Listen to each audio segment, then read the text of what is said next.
first sent away to Keams Canyon, I think I was too young. I don't think children should be sent away when they're that young. You know, they need to be close to family. And I think that was probably hard for me. I know there's stories out there that need to be said and that, brought out in the open. I think what had happened with them coming and taking the little children out of their homes back in the 1800s, it was totally wrong. It's just heartbreaking when you think about the things that they had to go through, you know. And that part of the history nobody really dug into. Now it's being brought out, and everybody's getting on board with it, you know, because we need to heal ourselves. Yeah, I think there was a lot of little lonely kids there. I think it was hard for a lot of us that were sent away so young, you know, but now that I'm an adult, I know why we were sent away. You know, we were being taken care of. You know, that was a place where we weren't being exposed to the drinking and all the craziness that goes along with, you know, people drinking. We were being fed. We had clean clothes, you know, and that kind of stuff. Whereas at home, some of us didn't. I still don't think kids should be sent away at that age, you know. And as I got older, I learned how to cope.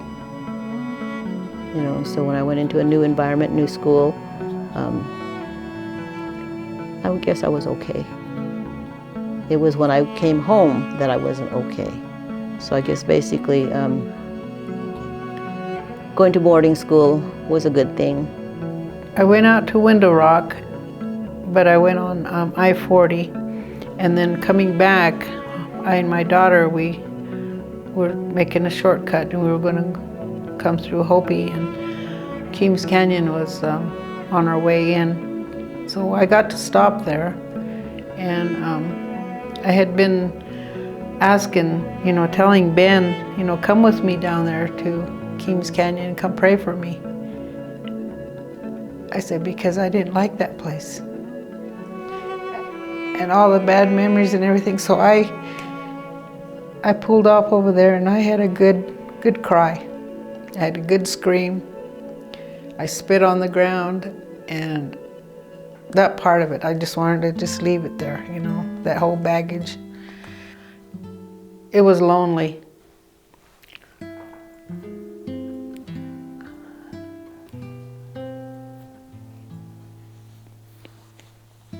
Over there, being away from everybody. My grandpa, they came to see me one time, and I had long hair, and the kids would go home for the weekend and come back, and they'd bring us, they bring back bugs, and so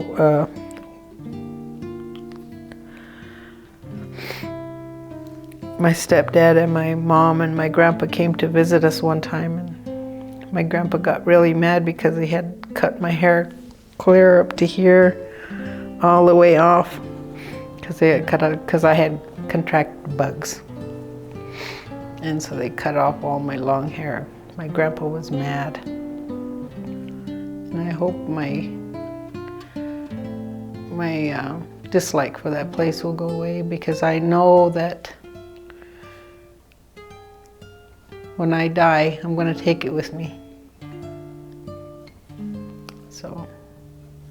And I think a lot of times parents probably sent the children off to Indian schools because they knew they weren't capable of taking care of them, and they would get better care than what they could provide.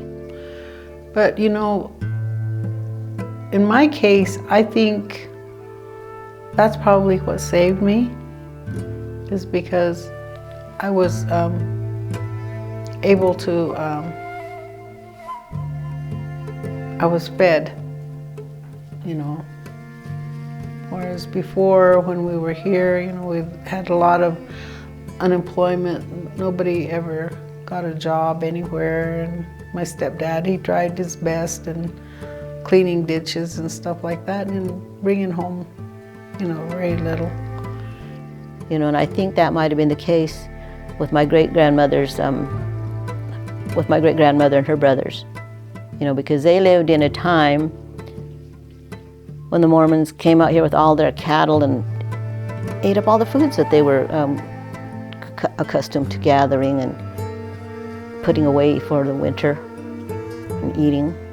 And they couldn't go hunt on the Kaibab Mountain anymore. They put a stop to that. Indians couldn't hunt up there. You know, there was so much change going on in my great-grandmother's time. Learning other people's cultures and what they were trying, like the Mormon church, what they were trying to teach us, and being sent off to Mormon school, learning a different way of life, that kind of thing, you know. And I think part of the alcoholism had a lot to do with that too. When you see all that, and then you're sent away to like the Mormon school, and you see a better way of life. I think what my calling has always been is to work in language. And I started our,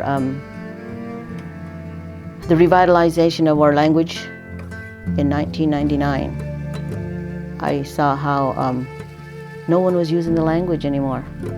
Less and less people speak in Paiute.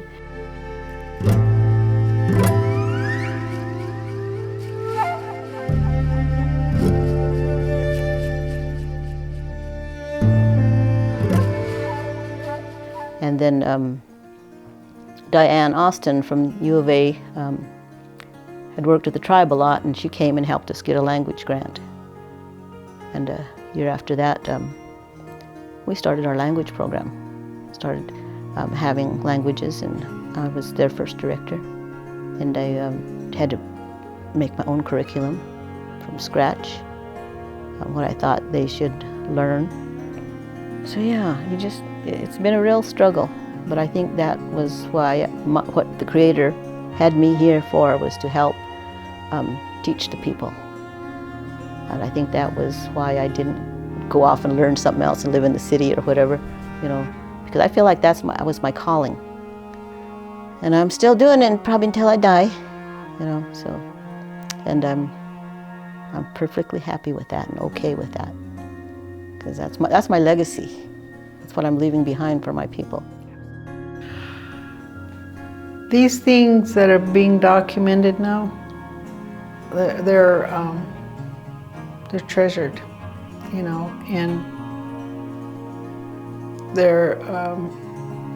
it's very important to always document, you know, the past, the history.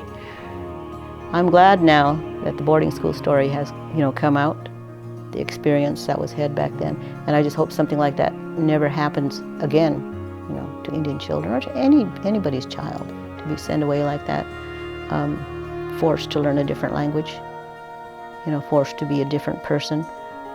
I would like to teach people that no matter how bad our struggles are, it's what we get out in the end. But the main thing is learn